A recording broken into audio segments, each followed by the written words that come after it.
Greetings, everyone. I'm Reverend Deborah Johnson. Welcome to Inner Light Ministries, to our weekly virtual offering. And we're so glad to be here in fellowship with you today. Let's just take a deep breath, huh? Whew, there's a lot going on in the world right now. Oh, life is in session. And today we're going to be talking about how is it that we just keep rising? What do we need to do that? You know, we come together in spiritual community to remember. We come here to recognize, to recognize the truth of ourselves as spiritual beings. This is our break, so to speak, where we don't have to accomplish anything. We don't have to do anything. We have a chance to just be, to be human beings and not human doings. I want to remind us of our purpose statement as it comes on the screen.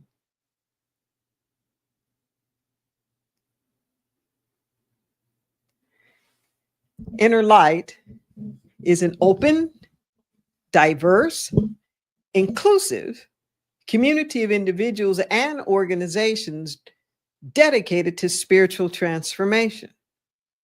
We provide tools for activating higher possibilities by applying universal spiritual principles to all circumstances.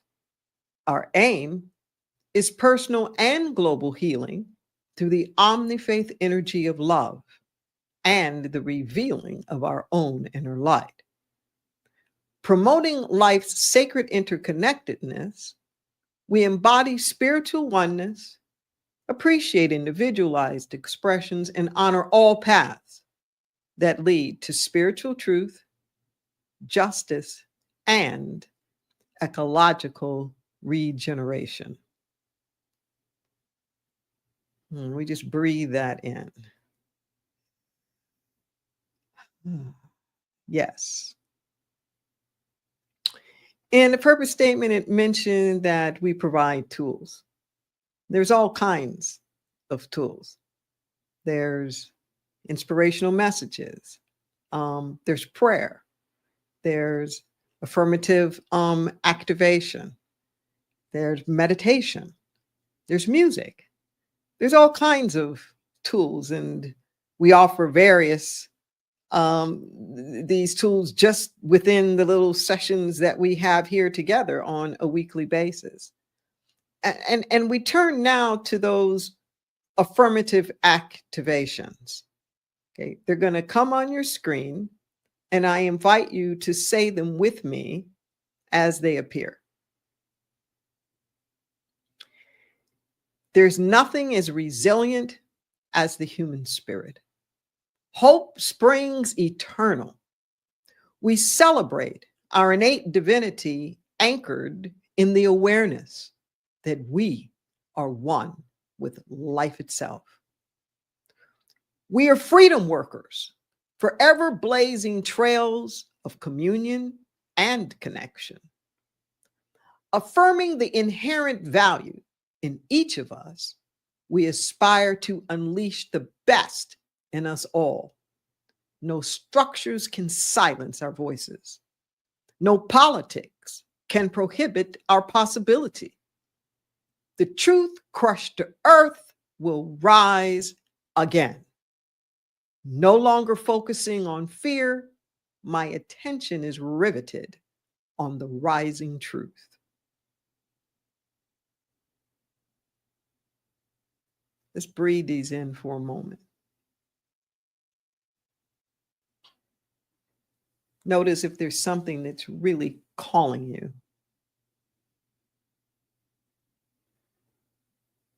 Like hope springs eternal.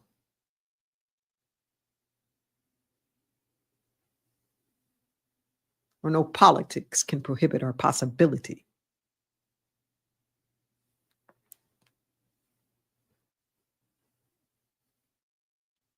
Notice if there's something that's calling you up. Or or maybe challenging a little bit, like no longer focusing on fear, my attention is riveted on the rising truth.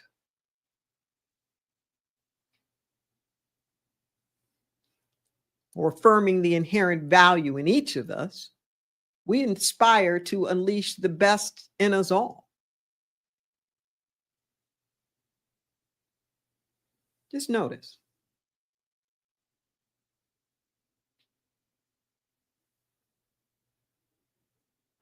And what puts the power in the affirmative activations is they're being affirmed. It's the repetition. So even if you just pick one line and focus your attention on that, you'll find them on our website. You can check it out on YouTube, on our video archives. If you are on a computer, maybe you just want to do a screenshot right now, or even grab your phone and take a picture of it. Whatever it is that's going to help keep it fresh before you, I invite you to do that. Take a breath.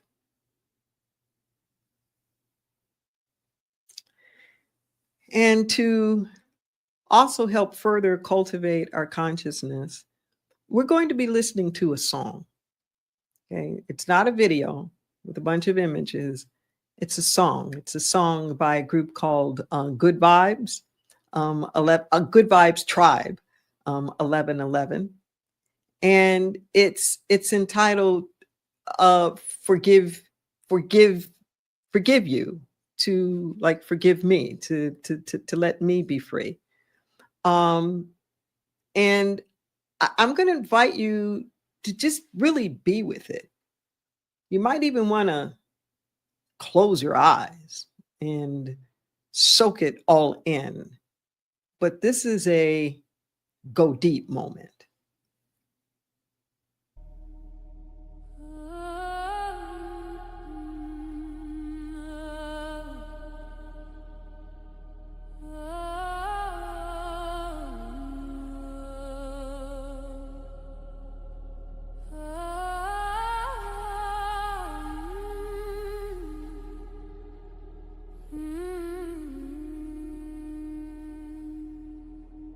I carried the weight, I carried the fire, stories of pain that never expire, but holding it tight was breaking me down. Now I lay low, I turn it around. I forgive you for me, to set me free. Drop the anchor and live my life at ease. No more shadows, only clarity. I forgive you for me.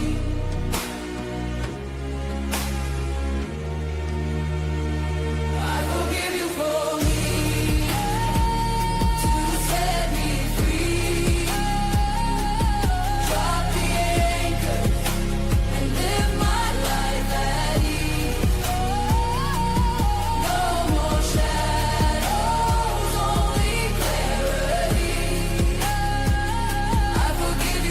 me.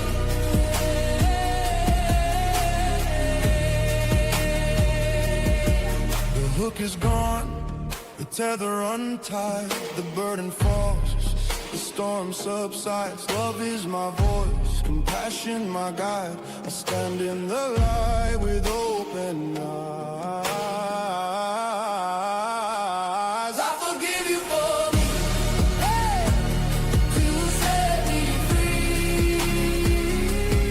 Drop the anchor and live my life at ease. No more shadows, only clarity. I forgive you for me.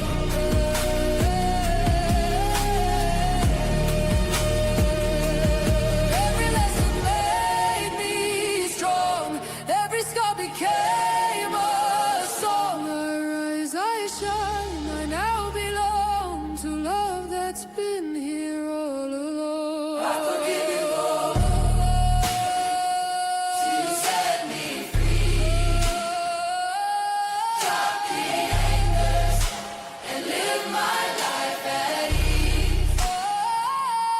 No more shadows, only clarity. I forgive you for me.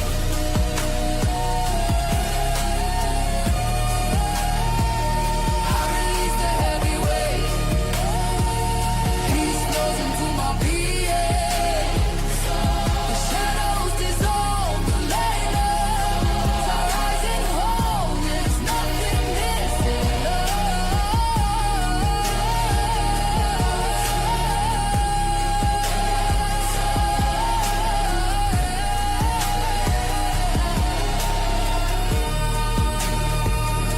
Forgive you for me,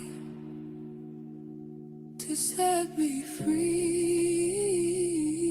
Drop the anchors and live my life at ease.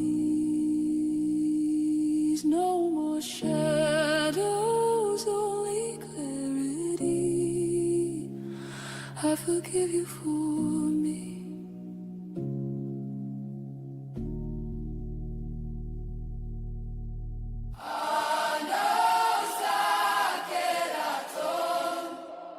I release the heavy weight. Peace flows into my being.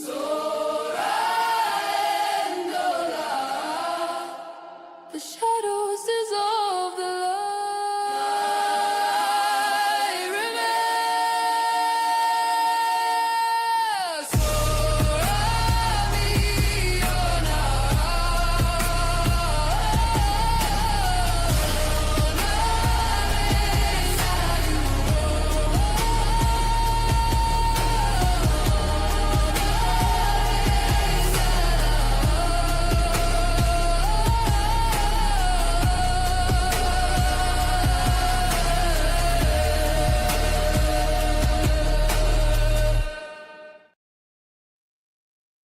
Hmm. Wow, just breathe that in. Hmm. Forgive you for me. Just let that sink in.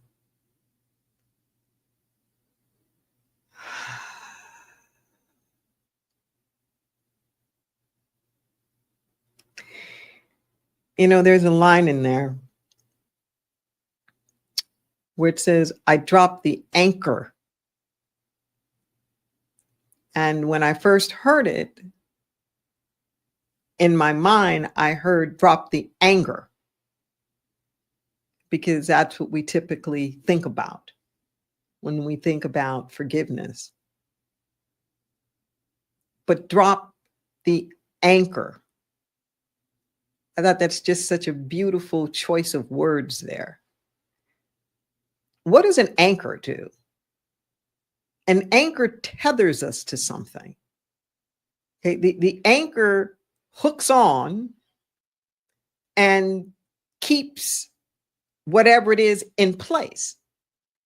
Okay, so it doesn't wander, it can't drift. It keeps it steady. Now, there are a lot of times that we want to be anchored.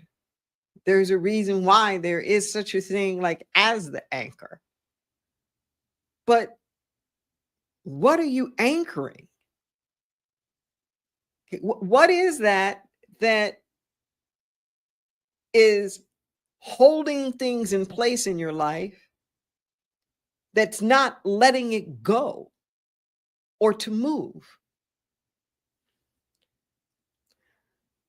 One of the things I've been noticing over the past several months, well, honestly, since the election, if I'm honest about it, it has definitely been increasing over the last, say, month or so, several weeks, is the number of counseling calls that I'm getting from my colleagues.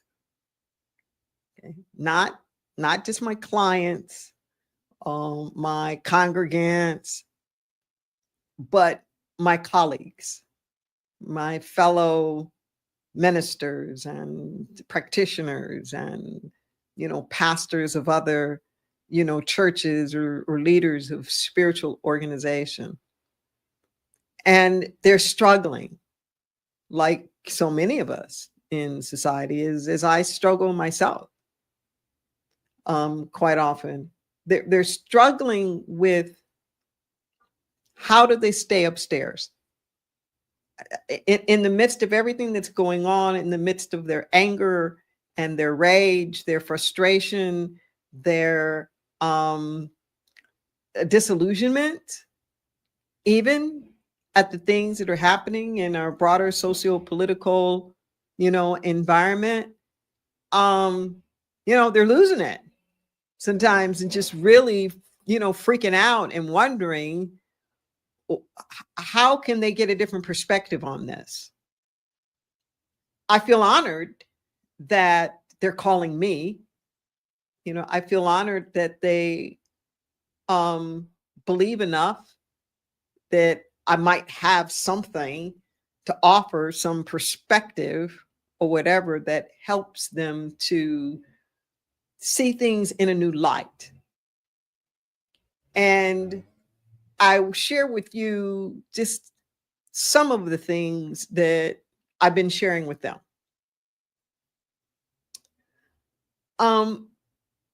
One is that when you are in a situation, social political situation, as well as, personal, same principles work for everything, that the most important thing is to stay alive. Okay? Not just to keep thinking about winning, but staying alive, staying fit and healthy and strong enough to keep it up. Listen to what I'm saying. Okay. This is a marathon. This is a long haul. There's no magic elixir. There's no silver bullet. Consciousness does not shift and change overnight. That doesn't happen on an individual level, nor does it happen on a collective level either. And when I say you got to be in it for the long haul, I mean that. I mean, with the consciousness of one who's planting trees. There's that old proverb: when is the best time to plant a tree? 20 years ago. When's the second best time? Now.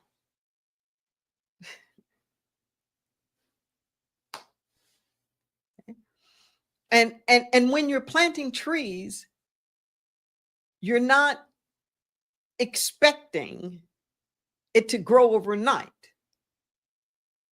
You don't even know if you're going to be around when it's grown. But that doesn't stop you from planting it. Listen to what I'm saying. I find that so many people that I talk to, not just my colleagues now, but just like people in general, are so disillusioned by what they see and are so fearful and concerned that things are not going to turn around fast enough that they throw in the towel with a defeatist kind of an attitude. And I remind them that your sense of defeat is part of the goal. Okay, part of the goal of the forces that be that want to repress and oppress, to denigrate, to dominate, that overwhelm is one of their weapons to get you so worried, so concerned, so apathetic that you just stop trying. They keep you in such stress and fear and anger that it disempowers you. Listen to what I'm saying. When the stress hormones get released, our bodies are only capable of absorbing so much of it. If we stay in that on a prolonged basis, in a kind of like survival mode, we're overactivating that reptilian brain, and literally the access gets cut off to our frontal lobe. The access gets cut off to our creativity, to our possibility, to our sense of agency and freedom. We just become frantic, running around. And here's the thing to remember. The way that we get trained, this is true for most animals, even insects, that if you constrain and restrain long enough, the animal, the creature stops trying. They stop trying. It's like flies in a jar. They keep hitting up the top enough. You can take the top off the jar and they won't leave the jar, convinced that they can't get out. This is the way they train elephants. With the baby elephant, they put a heavy chain around its foot so it can't move that much. But then when it's this big old elephant, they could just have a little bit of rope around the elephant's foot, not even tied to anything. But there's this association that's made in the elephant's brain that this something around my leg means I am restricted and constricted and I can't move. This is what happens, okay? To get us so conditioned that we stop trying, to get us so conditioned that we stop believing. So one of the first things, if you want to keep rising, is to keep nurturing yourself. Sometimes we think we don't have time to do that, or that it's somehow selfish. Why I can't go out and have fun and all these people are being bombed and they're starving. My mother is suffering from cancer. I can't go on this vacation. This thing or that thing is happening to, my kid. I've got to just be vigilant here 24/7. You burn yourself out. You burn yourself out. So that first part of the keep rising is that you have to value yourself. Listen to what I'm saying. You're being worn down from the devaluation. Okay? Don't be complicit in that. Don't be complacent in it. Don't also participate in that, where that then co-ops all of your sense of possibility. No. Lesson number one. Keep believing in you. Keep believing in you. The second thing that I tell my colleagues and people who are asking me these questions is I remind them that nothing, absolutely nothing in life is linear. Nothing. Every single thing is cyclical. It cycles. It comes back and it repeats itself. Hopefully, it's more like a spiral going upward at higher and higher levels. And it's not just, a loop-de-loop going round and round. We get to control that in terms of our own consciousness, whether we're having 1,000 different experiences or the same experience, 1,000 times. The reason why this is important is that we buy into this Western concept of linear, like progress is just going from A to B, B to C, C to D. That somehow or another, if I've gone from A to B and B to C, and I wind up anywhere, anything that kind of sort of looks like A, I did a backslide, I've regressed, I've lost ground or territory, I failed in some kind of way. No, that's not what happens. Everything comes back around again for you to use it. So you prove the next time go round what you learned from the last time. See, life is cumulative. If you think of it like something like mathematics, and you go from first grade to second grade math, second grade to third grade math, you don't just jump from third to fourth grade math. That's not what happens. Everything you learned in first grade, everything you learned in second grade, everything you learned in third grade, it just builds, it just stacks. Okay, that's how life is.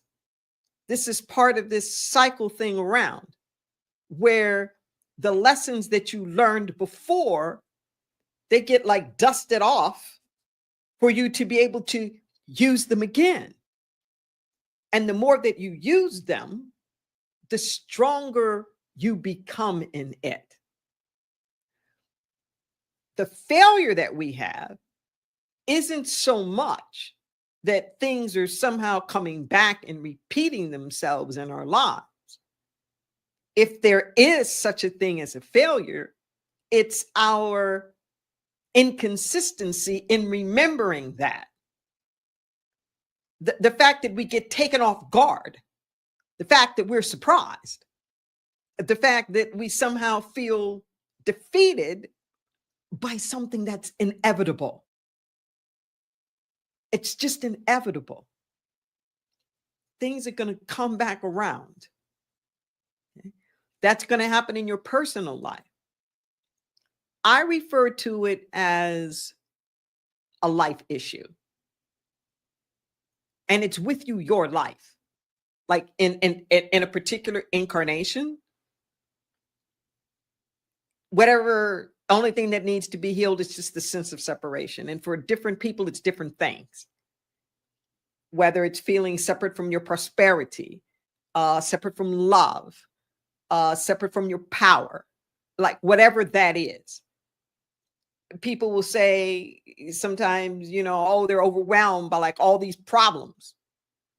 And I'll usually explain to them, no, you don't have a lot of problems. You really don't. Okay. You've got like 1, 2, maybe max false ideas.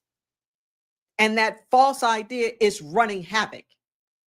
It's showing up everywhere in your life, whatever that is, whatever that sense of lack or not enoughness is, it's just showing up everywhere. It's the same thing with our social political arena. It really isn't like we've got a whole lot of different problems. We got the same problem of domination and supremacy, the same separation from God as the source of our good and the equality of us all. Okay. And that just starts running havoc like all over the place. So when we realize this, when this stuff comes back up, it's like, oh yeah, okay. But then you got to remember, well, what did we do to defeat it? Just like the body has antibodies. It's its own little spiritual, a natural immune system. Well, we have a spiritual immune system too. And what that immune system does is it remembers. Okay, it remembers what it did the last time go round. Because when a virus gets in the system, it doesn't leave, but the antibodies neutralize it. They neutralize it. That's what happens when you get a vaccination. You get inoculated. Some of that virus is put into your system so your antibodies can recognize it, defeat it in a smaller amount. So when you get exposed to a larger amount, you'll know what to do. It won't be overwhelmed by it. So we have to draw on our past, not just our individual past, but our collective past. Stand in its truth, stand in its wisdom, stand in its understanding, stand in its inspiration. And when we do that, what we typically find is that whatever it is that's presenting itself really isn't all that new. Okay? It really isn't. It's like bad movies that we've seen before and made it through before. Seen before and made it through before. One of the things that I've noticed in terms of these patterns is something that happens at least the past few centuries. The way that certain consciousness seems to manifest in certain decade periods. If we take just the United States, for example, and you'll see as I mentioned this, we find the same things happening in Europe and other parts of the world. But those decades of the late 50s through the 60s and the 70s even are times of a lot of upheaval, a lot of revolution taking place, of resistance to the old, and a coming into power of a new independence, a new freedom.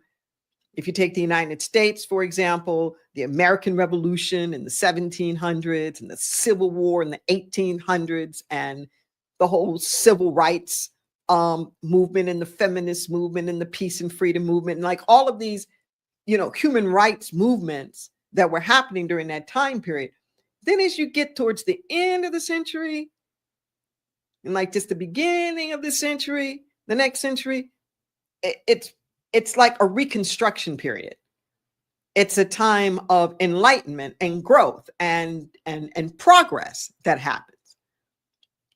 Then by the time you start to get into the 20s and the early 30s, there's this pushback that happens. Okay. This conservative wave that comes back against the things that were happening during that Reconstruction area. You get the Jim Crow in the 1920s. You get the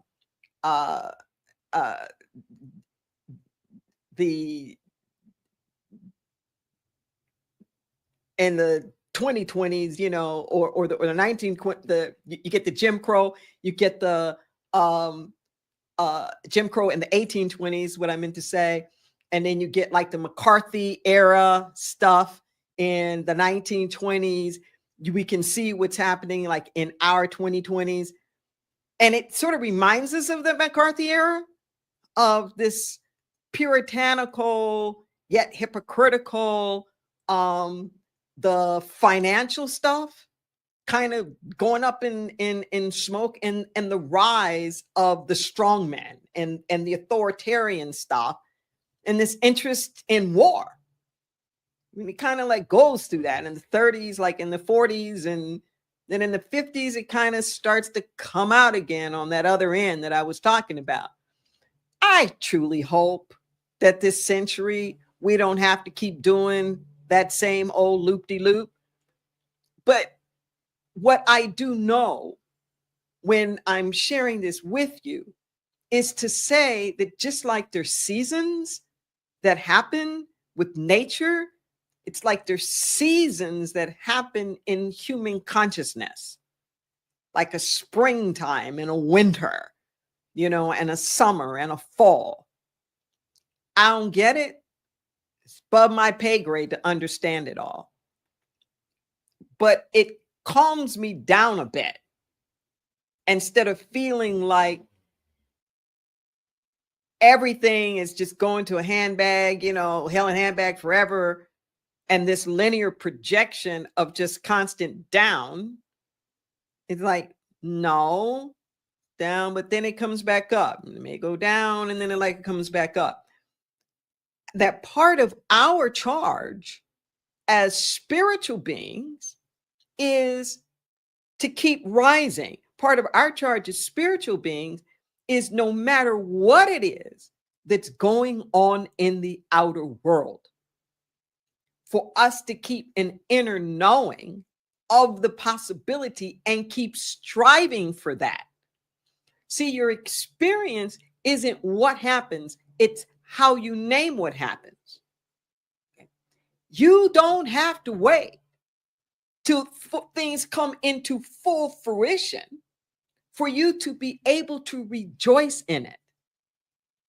If you're a parent or like a grandparent, for example, kid may be 2, your grandkid, your kid may be 2, maybe 3 years old, 5 years old, but you're already rejoicing in the person that you can imagine them being out in the world.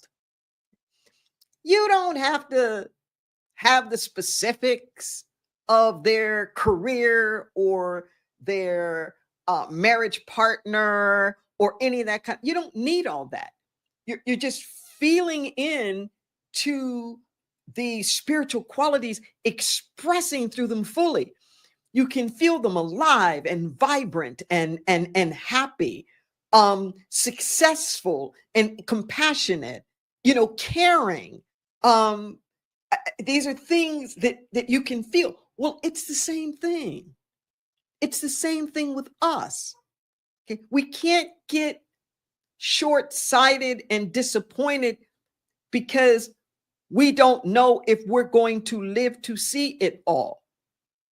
Newsflash, there's not a single person, not even Jesus, okay, who lived to be able to see the fullest fruition possible for humanity, because it's constantly evolving. But you can go to the mountaintop. See, that night before Martin Luther King was killed, he was quoting Moses. He said, I may not get there with you. I may not get there with you, but that's all right. I'm not fearing anything because I've been to the mountaintop. When Moses was going with the Israelites through their sojourn, through the Exodus story in the desert, none of the people who left Egypt made it into the promised land. Only the ones born on the journey. Only the ones born on the journey. Okay? It's like that with us. Okay? There's an us that's being born on the journey. And we got to be okay with that. Things are shifting, things are changing. Do I mourn it? Oh, yes. I grieve.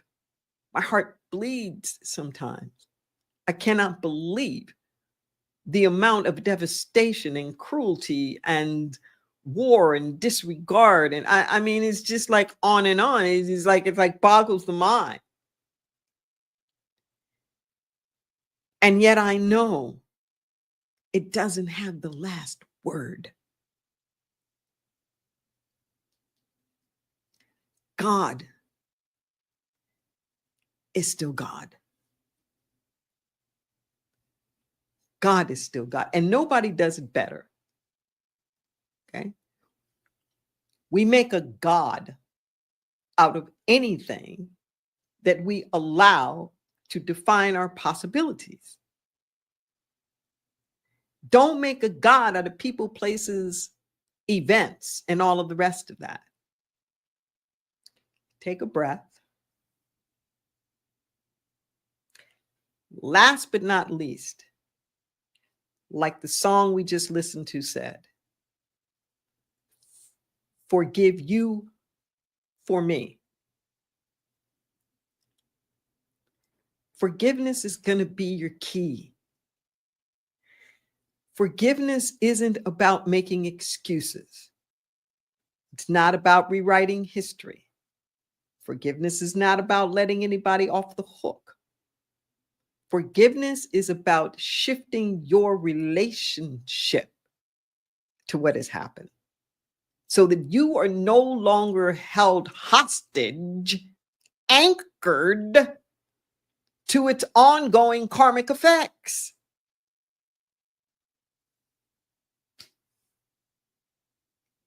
You don't have to be tethered to its ongoing karmic effects. No. Sometimes it feels like things are too unforgivable. They're too big to be forgiven. Well, you're in luck because nobody's asking you to forgive the things that have happened. That's not in your power. We can't do that. Only the divine can do that. It's a very exact universe. Very exact. Nobody gets away with anything. There's always a consequence, a consequence. We are not punished for our mistakes. We are punished by them. By them. But here's the thing. You don't have to sit there and wallow in that. If you're in a 12-step program, for example, you're finally willing to admit, okay, I've made some mistakes. But that's not the end of the story. Okay. I can also make amends. I can also move forward. And I guarantee you that trip to sobriety is going to mean some forgiveness along the way. You letting go of the story of how damaged you are or your life is or because of something that happened before. Whether you did it or somebody else did it, it doesn't make that much difference. It's empowering that certain something to define who you are. No, don't do it. Okay? Unconditional love is a state of perpetual forgiveness. Let that sink in. Unconditional love is a state of perpetual forgiveness. It's a constant letting go. That's why God is love. Okay, because God is in a constant state of perpetual forgiveness. The universe isn't holding on to anything to define who it is or its possibility or anything like that. It's not. Okay? Because you forgive, does that mean that the reconciliation doesn't take place? No. But it isn't just retribution. It becomes redemption. Because when the universe corrects, everybody and everything benefits and gets healed from it. Soak that in. Soak that in. So are you willing to keep rising?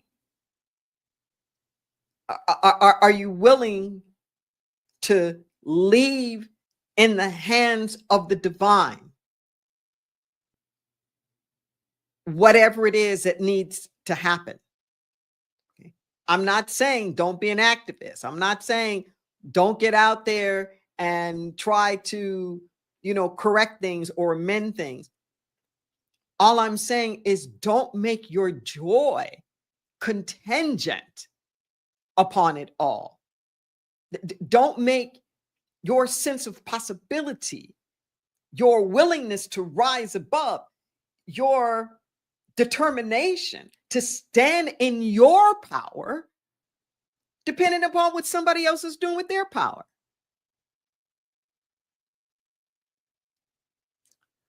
I'm going to end with this. I'm having a flash.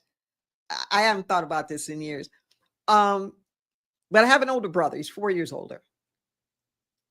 And I can remember all of the times I would be whining and complaining to my parents about what I thought was the injustice in the house. That it seemed to me like he was getting away with not fulfilling his chores or his duties or his obligations. And I was being held to a higher standard of accountability than he. So in my mind, what I'm pleading with them wasn't even so much make him step up his game to be as accountable as I intend to be, but release me of the burden and the obligation to be so accountable, because he's not. Okay. This little thing I'm talking about, like, supersize it. And that's what's going on in our world right now.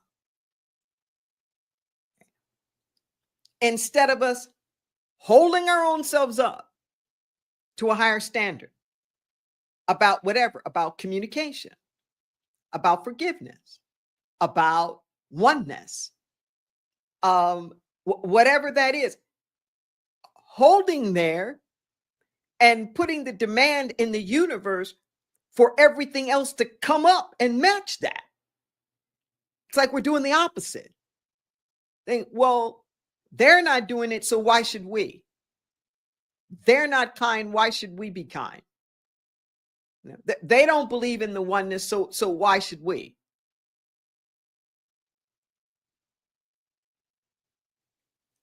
That's not rising. That's sinking. You don't want to go down to other people's levels because they're not coming up to yours. Whether they come up to yours or not. And I now understand that's what my parents were trying to explain to me.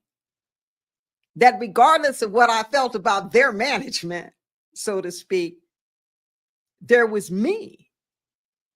And my A game, my level of excellence, and how much I showed up, and to not dummy down because somebody else isn't stepping up. Do you? Is essentially what they were trying to tell me. This is what I'm saying to you now. If you want to keep rising, do you? Let's take a breath. Let's take this to prayer.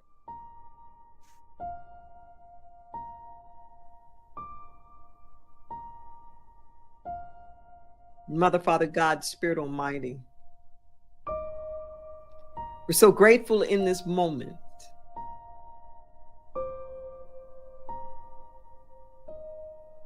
An attitude of gratitude always elevates us to a different altitude. We rise above the storms. We rise above the chaos. We rise above the tension and the divisiveness. We rise above. We go to that place where the sun is always shining. We tune into that place deep within that knows and knows that it knows it is not confused. It's not anxious. It's not worried. It's in no strife. It struggles not. There's no contrast. There's no comparison. There's no competition in this space. Just the embrace of the one, the wholeness. This is the truth of our being. And it is in this consciousness that we live, that we move, and we have our being. Thank you, God, for lifting us up where we belong, for planting our feet on higher ground. This higher ground is big enough for all of us. It's not a pedestal upon which we stand. No, no, no, no, no. That which we wish for ourselves and our own families, we wish for everybody. We bless everybody with health, with wealth, with wholeness, with safety, with security and freedom. All needs met. Food, clothing, shelter, divine right residence and transportation, opportunity, community, education and health care, clean air, clean water, access to opportunities for fulfillment, for growth and development. These are our birthrights. And I pray in this moment that no person, place, thing can interrupt or interfere.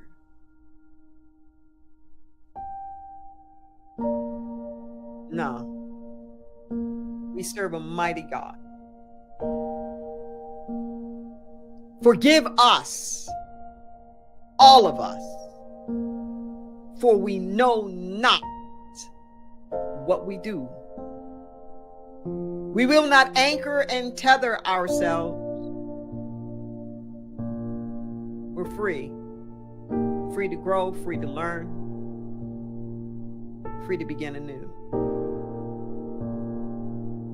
Thank you, God, for loving us so much, for showing up in each and every life as all needs met.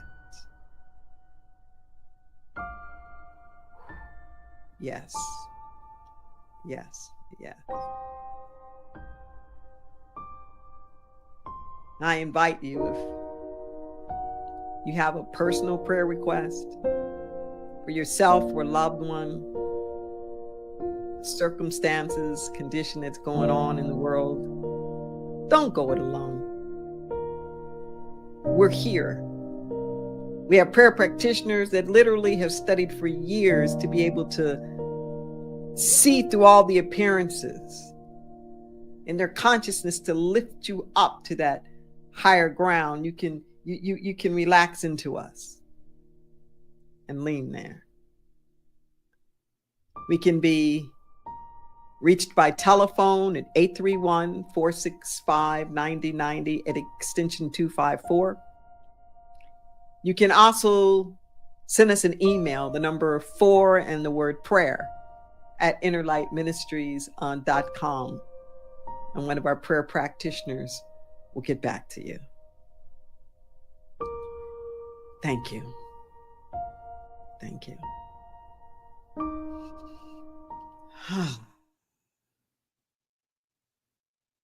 So we just take a breath.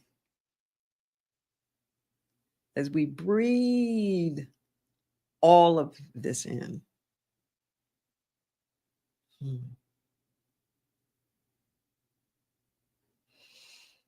Just let it find a resting place within you. And we invite you to come back. To come back to the affirmations, we invite you to participate with us in spiritual community. Next week, it's a bit of a double hitter. In addition to the offering that we have in the morning, we will be at the Resource Center for Nonviolence in the afternoon at 3 p.m. That's Pacific time, where we will be live with our band. Antonina B.A. is our musical inspiration. So if you're in town, we invite you to join us. If you're online, to celebrate with us in the afternoon as well. And now is our time of giving, of allowing the resources that have come to us to circulate and to bless. I say thank you to each and every person who takes this time at this moment. As the donation portals come upon your screen, you'll see that there are a number of ways that you can make that contribution. You can use a debit or credit card using the QR code that's there. You can also make that recurring if you would like. We encourage you to do that. There's a recurring option as well with the text to give. The number is 831-231-0065. You can use a debit card, credit card. You can use a bank account as well. It's there. Our handles for Zelle and Venmo, same handle, accounting@InnerLightMinistries.com. Our Cash App is $Inner Light Ministries. If you're on a computer right now, or you're looking at this through our website, there are donate buttons that are right there. You can take advantage of that, or you can mail something in at P.O. Box 1029 in SoCal, California, 95073. We are an independent spiritual community. And literally, it's your donations that keep us going, that provide the resources for us to do the outreach and the ministries that we do. And I can't say thank you enough. Take a moment to bless these gifts, to bless these offerings, knowing that they are coming from the one true source, resourcing themselves in, through, and as the work that we do. Thank you, God. Never has there been a cosmic famine, and you are providing every need. It is good, it is done. We allow it to be. And so it is. So it is. Thank you for your support. And remember that your generosity returns to you a thousandfold. Thousandfold. So thank you for being with us. We invite you to come back again next week to share this, to like it, to subscribe to our YouTube channel.